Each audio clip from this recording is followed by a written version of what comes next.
ओम श्री परमात्मने नमः।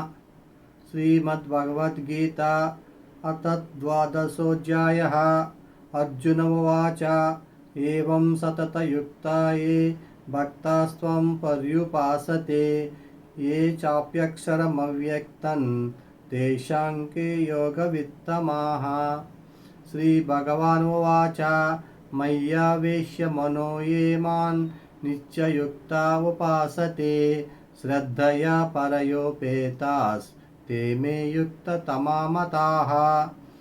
ये त्वक्षरमनिर्देश्यम् अव्यक्तं पर्युपासते सर्वत्र गमचिन्त्यञ्च कूटस्थमचलं ध्रुवं सन्निमय्येन्द्रियग्रामं सर्वत्र समबुद्धयः ते प्राप्नुवन्ति मामेव सर्वभूतहिते रताः। क्लेशोऽधिकतरस्तेषाम् अव्यक्तासक्तचेतसाम् अव्यक्ता हि गतिर्दुःखं देहवद्भिरवाप्यते।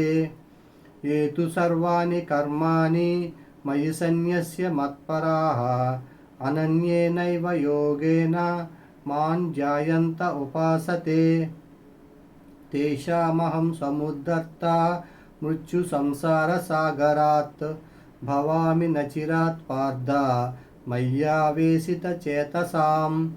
मय्येव मन आदस्त्वा मयि बुद्धिं निवेशय निवसिष्यसि मय्येव अत ऊर्ध्वन्न संशयः। अत चित्तं समादातुं न शक्नोषि मयि स्थिरम् अभ्यासयोगेन ततो मामिच्छाप्तुं धनञ्जय। अभ्यासेऽप्यसमर्थोऽसि मत्कर्म परमो भव मदर्थमपि कर्माणि कुर्वन् सिद्धिमवाप्स्यसि। अतैतदप्यशक्तोऽसि कर्तुं मज्योगमाश्रितः सर्वकर्मफलत्यागं ततः कुरु यतात्मवान्।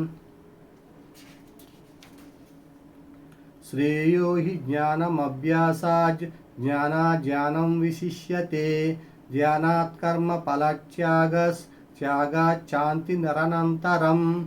अद्वेष्टा सर्वभूतानां मैत्रं करुण एव च निर्ममो निरङ्कारः समदुःखसुखक्षमी सन्तुष्टः सततयोगी यतात्मा दृढनिश्चयः।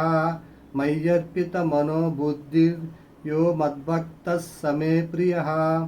यस्मान्नो द्विजते लोको लोकान्नो द्विजते च यः हर्षामर्षभयोद्वेगैर्मुक्तो यः स च मे प्रियः।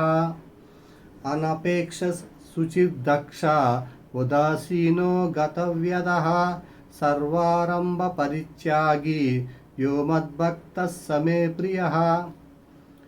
यो न हृष्यति न द्वेष्टि न शोचति न काङ्क्षति शुभाशुभपरित्यागी भक्तिमान्यः स मे प्रियः।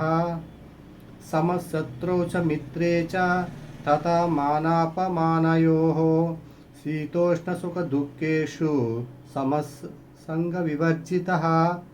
तुल्यनिन्दास्तुतिर्मौनी सन्तुष्टो येन केनचित् अनिकेतः स्थिरं मतिर्भक्तिमान् मे प्रियो नरः।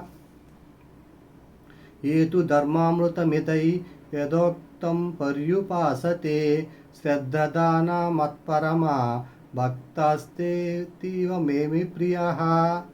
ओम तत्सदिति श्रीमद्भगवद्गीतासु उपनिषत्सु ब्रह्मविद्यायां योगशास्त्रे श्रीकृष्णार्जुन संवादे भक्तियोगो नाम द्वादशोऽध्यायः।